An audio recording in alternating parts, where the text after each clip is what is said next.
전도하는 사도 바울에게 육체의 가시가 있어서 고통을 주었다면은 참 이해하기가 힘든 부분입니다. 왜냐하면 아니 전도하려고 열심히 살아가는 자에게 하나님이 뭐 건강도 채워주셔서 더 열정을 다해서 전도하게 하셔야 맞는 거잖아요. 근데 전도하는 바울에게 육체의 가시가 있었어요. 성경학자들은 이 육체의 가시가 말라리아다, 또 안질이다. 사도 바울이 손수건을 가지고 다녔거든요. 그리고 간질이다, 간질 발작이다. 뭐 이렇게 여러 각도로 해석을 합니다. 그러나 아무튼 사도 바울은 이것 때문에 정말 엄청난 고통을 당했어요. 그리고 이거를 갖다 어떻게 표현했냐면 사단의 가시라고 표현했습니다. 사단의 가시. 이게 정말 여기에 보면은 사단의 사자, 사단의 가시가 아니라 사단의 사자로 표현했어요.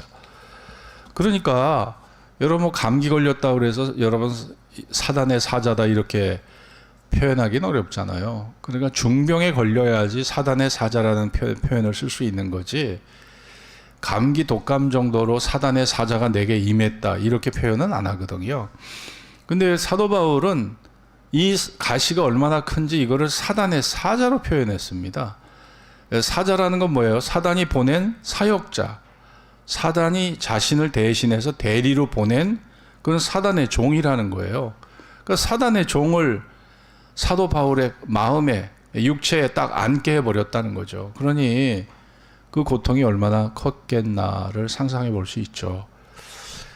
여기 특별히 보면 이 가시라는 말이 헬라 말로 보면 스콜룹스라는 말입니다. 이 스콜룹스라는 게 장미 가시가 아니에요. 이게 파편, 특별히 이것은 뭐냐면 뾰족한 창을 뜻합니다.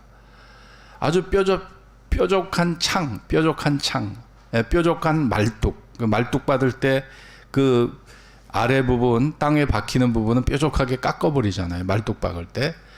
그러니까 그 아주 뾰족한 부분이 내 몸에 박혀 있다는 거예요. 그러니 정말 이걸 사단의 사자로 묘사하고, 말뚝이에요, 말뚝. 장미 가시가 아니에요. 이 가시가 장미 가시가 아니라니까요. 꼬챙이, 그냥 말뚝이 꽉 박혀 있는 거예요. 대못이, 그냥 큰 대못이 박혀 있는 거예요. 그러니 얼마나 고통이 심했으면 정말 이런 표현을 했을까 이해가 가죠. 그런데 사도 바울이 3번씩이나 기도했는데 하나님의 응답이 딱 왔어요. 바울아, 내 능력, 하나님의 능력이 너에게 족하다. 이는 내 능력이 약한 데서 네가 온전해질 수 있어.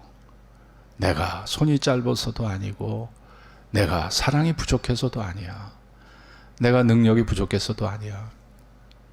내가 내 능력을 제한하는 것은 바로 내 능력이 약할 때가 네가 온전해지는 거야.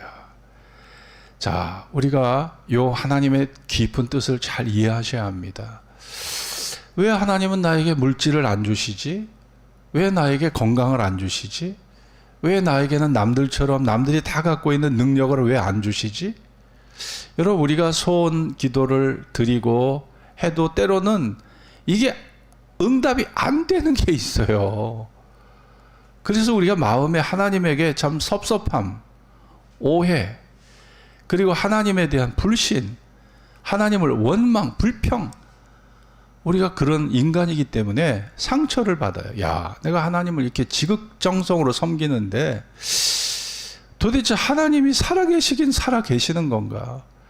내 기도를 듣고 계신 건가? 오해를 많이 한다는 거죠.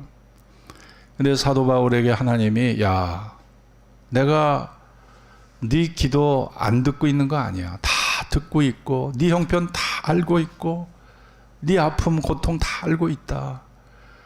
그러나 내가 내 능력을 제한할 수밖에 없는 것은 내 능력이 약해야 네가 온전해진다. 우리 어린아이들이 걸음마를 배울 때 뭐 몇 걸음 가다 푹 넘어지고 몇 걸음 가다 푹 넘어지고 그러잖아요. 그럴 때마다 우리 엄마들이 안타까워서 그냥 바로바로 애들 그냥 집어 일으켜 세워주면 애들이 근육이 안 자라요. 그 넘어지게 내버려 둬야 될 때가 있어요. 그러니까 아이들이 우리가 애처롭다고 그래서 다 하나에서 10까지 다 시중을 들다 보면 애들이 근육이 안 자라요. 감각이 안 자라는 거예요. 그러니까 우리가 정말 이 세상의 삶을 살면서 예수를 믿어도 그 하나님에 대한 오해의 감정을 많이 품고 있는 사람들이 있어요. 이 오해의 감정이 점점 커지고 그 오해가 불신이 되고 그 불신이 섭섭함이 되고 원망이 되고 불평이 되잖아요. 그러면 교회 떠나는 거예요. 주님 곁을 떠나게 되는 거예요. 그러니까 목사는요, 성도들이 어떤 오해를 품고 있는지를 이해하고 일일이 말할 수 없는 그 오해들을 갖다가 제가 말씀을 통해서 이게 풀어줘야 돼요. 그 오해를 풀어줘야 여러분의 마음에 자유가 오고 평안이 오는 거지. 오해를 하고 있는데 이 오해되는 것을 말씀으로 풀어주지 않으면 결국 그 결과가 하나님과 멀어질 수밖에 없는 겁니다. 미국에 보면은 그 세들백 교회라는 교회 릭 워렌 목사님이 계십니다. 이 릭 워렌 목사님은 좀 아주 그 2만 명이 넘는 큰 교회를 하고 계시고 또 이 시대의 미국의 영적 지도자고 세계 영적 지도자고 목적이 이끄는 삶이라는 책을 썼고 저도 그 책을 다 읽어봤습니다만은 이분을 하나님 앞에 귀하게 쓰는 이유가 뭘까 생각해 보니까 그 사람의 약점 때문에 그 사람의 가시 때문에 자 가시가 있으니까 그 약점이 오히려 그 사람에게 그것이 오히려 영성을 강화시키는 그런 오히려 기회가 되더라는 거죠. 이분이 어렸을 때부터 간질 증세가 있어요. 발작 증세가 있었습니다. 미국에 이 병을 앓고 있는 사람이 거의 한 16만 명이라고 그래요. 특별히 이 몸에서 분비되는 아드레날린이라는 그런 하나의 호르몬이 있습니다. 이 아드레날린 호르몬이 있는데 이것이 혈당을 조절해 주고요. 혈관의 수축을 조절해 주고 또 혈압의 수축을 조정해 주고 혈압의 상승을 도와주는 아주 중요한 그런 호르몬이에요.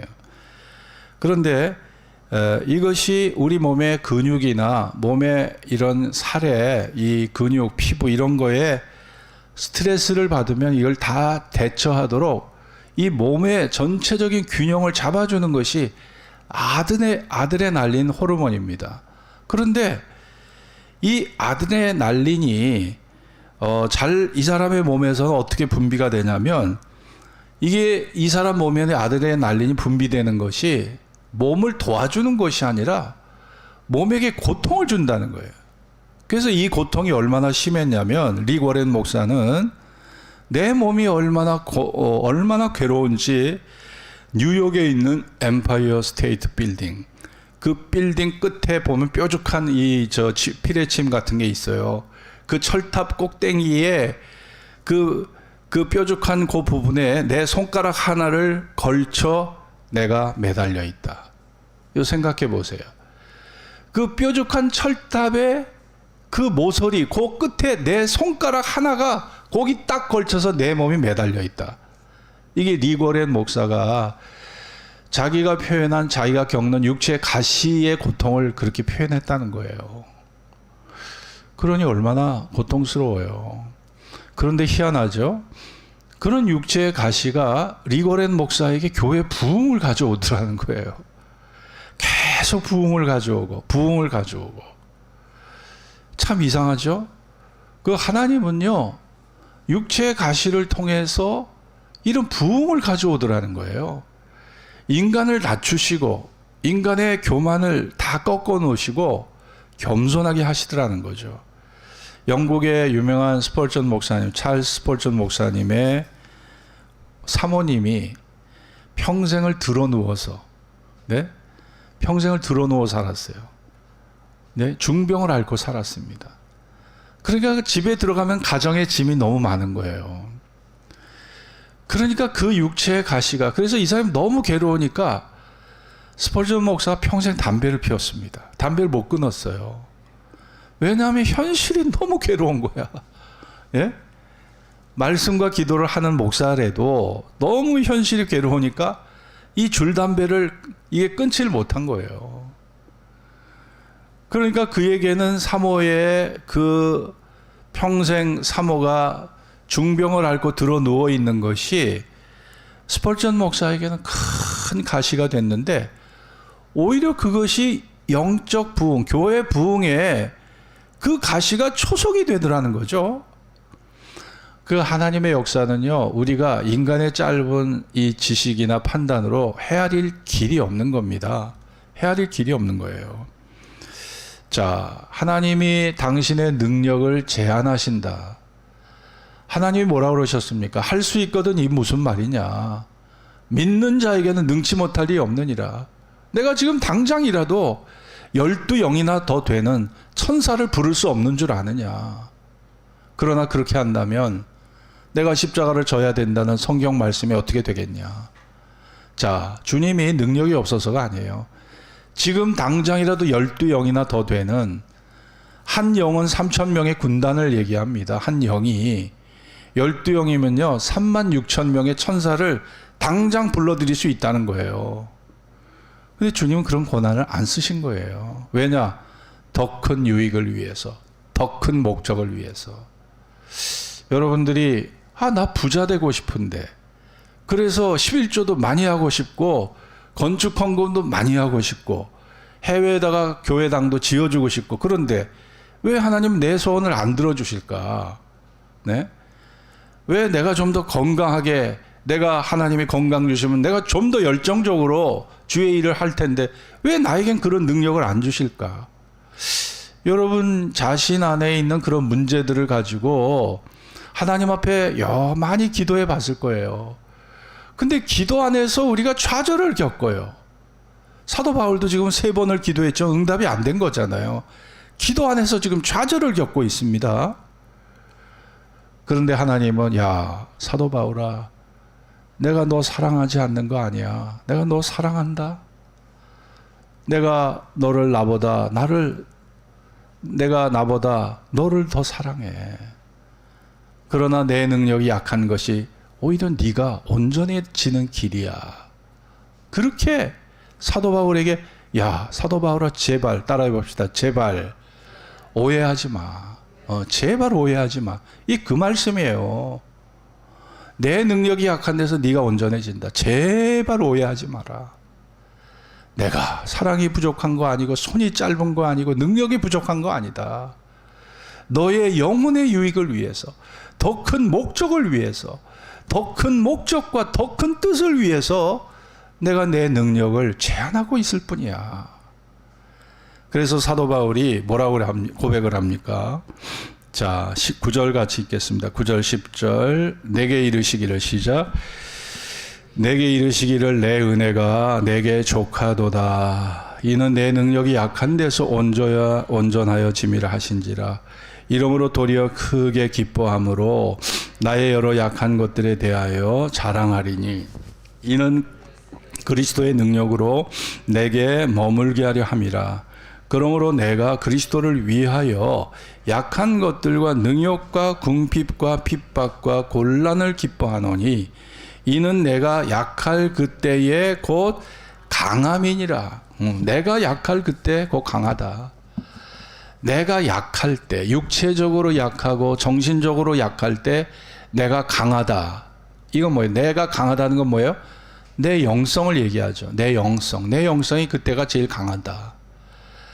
내가 육체적으로 정신적으로 약할 때가, 내 자랑이 다 꺾여질 때가 영적으로는 가장 신령한 차원에서 가장 강한 순간이 되더라는 거예요. 그것을 지금 사도 바울이 우리에게 이렇게 고백을 하고 있는 것이죠. 여러분, 정말 우리가 사람이 모든 로또 복권 되고 주식이 대박이 나고 해서 여러분 내 원하는 게 다 이루어져 보세요. 그 순간부터 여러분 기도 안 합니다. 기도 안 하고요. 그 순간부터 교회 가는 게 귀찮아져요. 예? 그 순간부터 사람 만나는 것도 싫어지는 거예요. 그러니까 우리가 하나님이 나보다 나를 더 잘하세요. 나보다 나를 더 사랑하신다니까요. 그러니까 여러분에게 가장 최선의 길로 인도하고 계신 거예요. 우린 그걸 믿어야 됩니다. 이솝우화에 이런 이야기가 있어요. 아주 뿔이 잘 생긴 숫사슴 하나가 연못으로 내려와 이제 물을 먹습니다. 물을 먹는데 사슴은 그 연못에 비춰진 자신의 모습을 보고 우쭐했어요. 왜냐? 이 뿔이 너무 멋있게 생긴 거예요. 뿔이 너무 멋있게 막 이렇게 갈래갈래. 야, 이건 이런 왕관이 어딨어. 정말 하나님이 나에게 왕관을 씌워주셨네. 연못에 비친 자기 모습을 보니까 너무 자기가 멋있는 거예요. 피골이 상접한 자신의 네 다리는 자랑할 것이 못해 실망스러워요. 아니 뿔은 이렇게 멋있는데 자기의 다리는 너무 가늘고 피골이 상접하고 이게 뿔은 멋있는데 왜 다리가 이 모양일까, 그런 생각을 하고 있었는데 무성한 숲속에서 자신을 노려보는 사자가 있었습니다. 이 사자가 이 물을 먹는 숫사슴을 노리고 있었던 거예요. 사슴은 사자를 발견하고 날렵하게 뛰어갑니다. 자기가 부끄러워했던 그 네 다리를 의존해서 도망가는 거예요. 네 다리를 해서 열심히 도망을 쳐서 울창한 숲으로 도망을 갑니다. 사자는 계속 추격을 해오고요. 그런데 이 자기가 자랑했던 그 뿔이 그만 울창한 숲의 가지에 탁 걸린 거예요. 그래서 더 이상 도망갈 수 없이 그 가지에 딱 걸려버린 거예요. 뒤에서 쫓아오던 사자가 무지막지하게 달려와서 그 날카로운 발톱과 이빨로 나뭇가지에 뿔이 걸려있는, 그래서 오도 가도 못하는 이 숫사슴을 결국 사자의 이빨로 으스러뜨려서 먹어버렸어요. 그때 숫사슴이 어떤 생각을 했을까요? 내가 부끄러워했던 이 다리가 내 목숨을 구해줬는데, 내가 그토록 자랑스러워했던 내 뿔이 나를 죽음에 이르게 하는구나, 이런 얘기를 스스로 하다가 죽게 됐다는 이솝의 우화가 나옵니다. 여러분, 사람은요, 실패했을 때보다 사람은 성공했을 때가 더 위기가 오는 거예요. 내가 실패했을 때보다 성공했을 때 더 위기가 찾아온다니까요. 그리고 사람은 고통 때문에 넘어지는 것이 아니라 교만 때문에 넘어지는 거예요. 고통 때문에 넘어지는 게 아닙니다. 고난 때문에 넘어지는 거예요. 다윗의 아들 압살롬이가 바로 그런 경우 아닙니까? 아버지를 미워해서 반란을 일으키고 쿠데타를 일으켰어요. 너무나 잘생긴 외모, 얼굴이 너무 영화배우 이상으로 잘생겼어요. 영화배우 뺨치게 잘생겼던 얼굴이 압살롬입니다. 그런데다가도 머리가 그냥 이 숱이 많고 아주 머리가 너무나 멋있는 머리카락을 보유하고 있었는데, 이 압살롬이 노새를 타고 도망을 가다가 그 자랑하던 긴 머리가 상수리 나무에 탁 걸려버렸어요. 노새는 딱 지나가 버리고 상수리 나무에 그 치렁치렁한 머리카락에 가지가 딱 걸리면서 오도 가도 못하는 상황이 된 거예요. 그때 다윗의 수하에 있던 요압 장군이 이 상수리 나무에 걸려 있는 그 압살롬을 창으로 찔러 죽여버립니다. 그러니까 자기가 그렇게 자랑했던, 자기가 그렇게 뽐냈던 그 교만 때문에 결국 그렇게 압살롬이 그런 최후를 맞이하게 된 거거든요. 자, 우리가 인생을 살 때 왜 하나님은 정말 이 사도 바울에게 왜 가시를 주셨나요? 자고하지 말라고, 높아지지 말라고, 교만하지 말라고 그렇게 가시를 주신 거예요. 우리가 그렇지 않으면요, 인간은 자기가 하나님이 되고 자기가 우상이 돼요. 자기가 우상이 돼서 자기를 믿고 살거든요. 자기의 한계를 내가 경험할 때, 자기의 부족함을 경험할 때 무릎을 하나님 앞에 꿇는 거지, 내 한계를 내가 느끼기 전에는 절대 인간은 하나님 앞에 무릎 안 꿇습니다. 절대 무릎 안 꿇어요. 인간의 자아가 그만큼 강한 거예요. 절대 무릎 안 꿇어요. 그래서 성경은 따라해 봅시다. 선줄로 생각하는 자는 넘어질까 조심하라. 예, 선줄로 생각하는 자 넘어질까 조심하라. 야, 다 됐다고 생각하지 마. 인생에게 완성은 없는 거예요. 완성은 없는 겁니다. 우리는 끝없이 배워가고 끝없이 훈련받고 끝없이 우리의 내면을 우리는 정말 다듬어갈 뿐이지, 여러분 내 인격이 완성됐고 내 신앙이 완성됐다고 지금 말할 수 있습니까? 없잖아요. 예? 목사도 평생 성경 연구를 해왔고 새벽 기도하고 평생을 목회를 해도 그런 말 못합니다. 여러분 육체의 가시는요, 결코 그래서 육체의 가시는 나에게 결코 그것은 불리한 것이 아니라 오히려 이로운 거예요. 육체의 가시가 오히려 나의 인생에 큰 유익을 갖다 주는 겁니다. 그게 나에게 유익을 갖다 줘요. 나에게 하나님을 의지하게 하고 겸손하게 하고 내 존재를 진정으로 제대로 보게 하고 정말 하나님 외에는 소망이 없음을 믿게 하는 것이 육체의 가시라는 거예요. 디모데전서 6장 7절에 보면 우리가 세상에 아무것도 가지고 온 것이 없음에 아무것도 가지고 가지 못하리니, 우리가 아무것도 가지고 온 것이 없고요, 아무것도 가져갈 것이 없어요. 가지고 갈 수가 없어요. 공술의 공수거입니다. 정말 빈손으로 왔다가 빈손으로 가야 돼요. 네, 그게 인생입니다. 자, 이러한 사실, 이런 한계, 이거를 알고 사는 사람은 겸손할 수 있는 거예요. 여러분, 지난 2005년 8월 29일 날은 미국 역사상 가장 강력한 폭풍 중 하나로 기록된 허리케인 카트리나가 재즈의 고향 뉴올리언스를 덮친 날입니다. 뉴올리언스의 당시 시장이었던 레니 네이기는 대피 명령을 내렸고 허리케인이 시시각각 다가오는 가운데 수십만 명의 시민이 다 대피하게 됐어요. 그런데 일부의 주민들, 특별히 빈민층과 노인들은 제대로 도망갈 수조차 없어. 차가 없으니까 시내에 머물러 있었습니다. 그래서 슈퍼볼 경기장이 그들의 최후의 대피소로 제공이 됐거든요. 나라에서. 태풍의 눈은 도시 동부를 휩쓸고 지나갔고 허리케인은 뉴올리언스를 홍수로부터 보호하기 위해서 건설해 놓은 제방 시스템을 완전히 무너뜨려 버렸어요. 물이 시내 시가지로 몰려 들어옵니다. 시내에 남아있던 주민들 다수가 헤엄을 쳐서 안전한 지대로 대피했지만 2,000명 정도가 다 수장이 돼서 다 익사해 버렸어요. 엄청난 사고가 난 겁니다. 거리에 둥둥 떠다니는 잔해 속에 버려진 시체들이 허다했고 일부는 며칠 동안 떠다니면서 부패를 일으켜서 신원이 어떻게 확인할 수조차 없는 미상의 시신이 그냥 놔둔고는 그런 도시가 된 거예요. 도시가 아니에요. 완전 지옥이에요, 지옥. 한순간에 지옥으로 변한 거예요.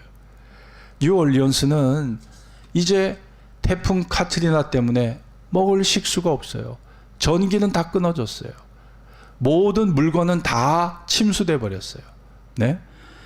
벽면의 전체가 유리로 만들어진 하얏트 리젠시 호텔은요, 완전히 폐허가 돼 버렸어요.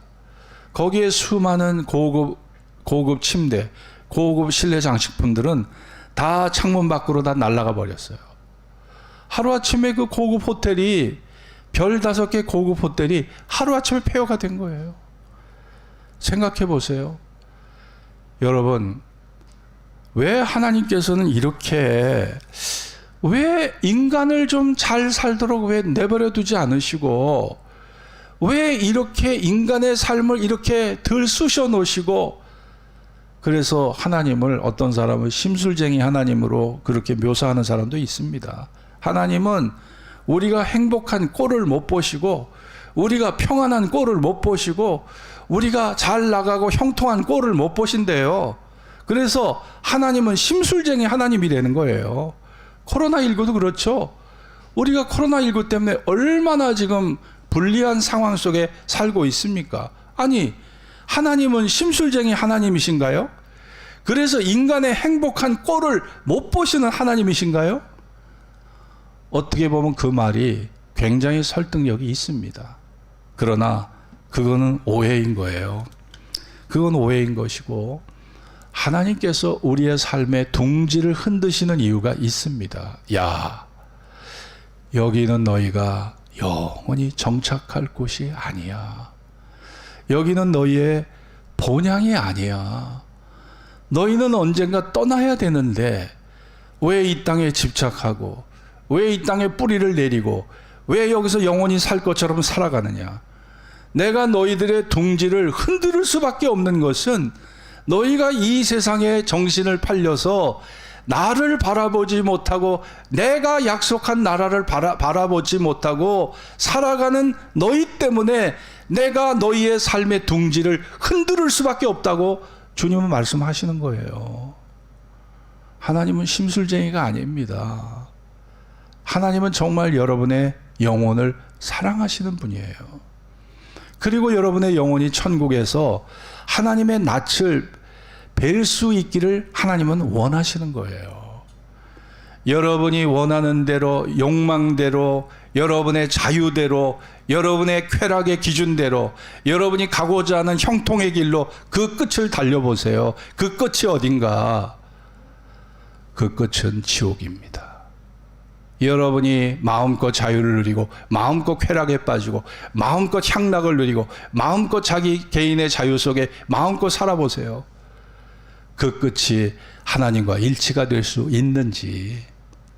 그 끝은 타락입니다. 무절제와 방탕입니다. 그것은 죽음의 길이고 지옥의 길이거든요.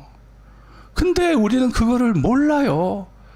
그리고 내 욕망을 채워주지 않는 하나님을 심술쟁이 하나님으로 그렇게 하나님을 원망하는 게 인간입니다. 무엇이 참된 진실인가를 봐야 돼요. 왜 하나님은 그 많은 능력을 가지고도 왜 당신의 능력을 제한하고 계신지 그 이유를 알아야 돼요. 이유를 알아야 돼요. 여러분의 영혼을 살리기 위해서, 여러분의 영혼을 구원하시기 위해서, 여러분의 영혼을 부활의 몸으로 하나님과 만나도록 하기 위해서 하나님은 당신의 능력을 제한하고 계시다는 사실을 아셔야 됩니다. 여러분 마음속에 오해가 없기를 바라요. 여러분이 하나님에게 섭섭함과 오해를 갖고 있으면 그 오해가 우리를 하나님에게서 자꾸 멀어지게 합니다. 독수리가 새끼를 기를 때 그 둥지를 가시로 만든다고 합니다. 이건 생태학자들의 얘기예요. 동물학자들의.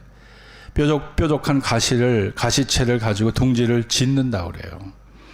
그리고 거기다가 짐승을 잡아서 그 가죽 있잖아요. 짐승의 가죽을 그 밑에다가 마치 침대포처럼 깐대요. 침대포처럼 거기다 가시 위에 깔고 그 위에다가 새들을 잡을 때 거기서 털이 나오잖아요. 그 털을 뽑아가지고 침대포 위에 그 털을 갖다 싹 이렇게 펼쳐놓는데요. 그리고 알을 까서 새끼를 낳는 거예요.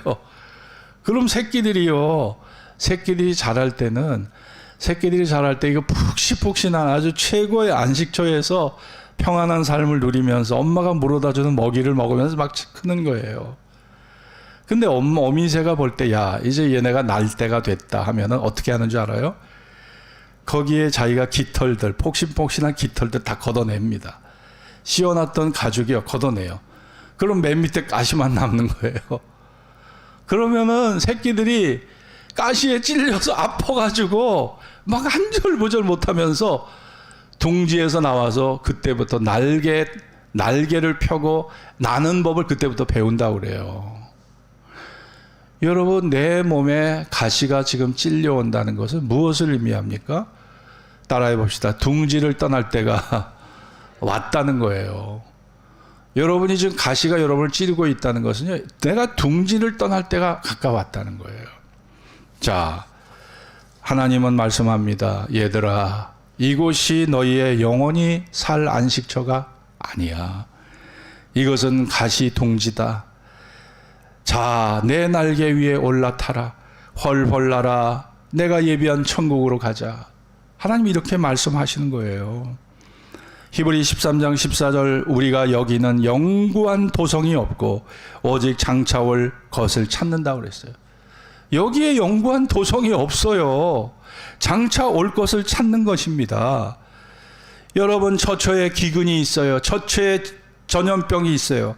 전쟁과 고통이 있습니다. 이 세상 자체가요, 가시둥지예요. 가시둥지. 어디인들 평안한 안식처가 있습니까? 세상이 모두가 가시둥지입니다. 때가 되면 하나님께서 그 가시로 나를 찌르게 하시는 거예요. 예? 그래서 천국을 바라보게 하고 영원한 것을 바라보게 하는 것, 그것이 하나님의 섭리인 줄로 믿습니다. 능력이 없어서, 팔이 짧아서, 사랑이 부족해서가 아니라 더 큰 유익을 위해서, 더 큰 목적을 위해서, 더 큰 하나님의 뜻을 성취하기 위해서 하나님이 오늘도 능력을 제한하고 계시다는 이 사실을 우리 마음속에 담고 오해 없이, 원망 없이 하나님을 마음 깊은 곳에서 사랑하며 살아가시는 저와 여러분이 될 수 있기를 주의 이름으로 축원합니다. 기도하겠습니다. 오늘 주신 말씀을 기억하면서 하나님이 그 전도 열심히 하는 바울에게 왜 하필이면 육체의 가시, 사단의 사자를 주셨을까? 참 이해가 안 가잖아요. 여러분, 하나님은 심술쟁이신가요? 우리 평안한 꼴을 못 보시고, 우리 행복한 꼴을 못 보시고, 우리의 형통한 꼴을 못 보시는 그런 심술쟁이 하나님이신가요? 왜 하나님이 우리의 앞길을 막게 했습니까? 야, 여기는 너희가 정착할 곳이 아니다. 여기는 그냥 잠시 있다 지나가는 정거장인데 너희들은 이 정거장에다가 뿌리를 내리고 여기에서 그냥 집착하고, 야, 종점이 남아있고 종점을 향해, 목적지를 향해 가야지. 이게 하나님의 판단이고 하나님의 섭리예요. 우리 마음에 오해가 있다면, 불신이 있다면, 원망이 있다면 내가 하나님의 뜻을 다 이해하지 못하니까 그 영적 무지가 나에게 불평과 원망과 하나님에 대한 불신과 오해를 가져오게 하는 거예요. 오늘 이 말씀을 통해 여러분의 오해가 풀려지길 바랍니다. 그리고 하나님이 손이 짧아 능력이 부족해 사랑이 부족해서가 아니라 정말 여러분을 진심으로 사랑하는 분이 누군가를 생각해 보세요. 여러분을 부활의 몸으로 영원히 약속된 나라로 인도하는 것이 하나님의 목적이라는 사실을 이해하시고 우리가 늘 주님을 더욱 사랑하는 내 자신이 되기를 기도합시다. 다 같이 합심으로 기도하겠습니다. 할렐루야. 하나님.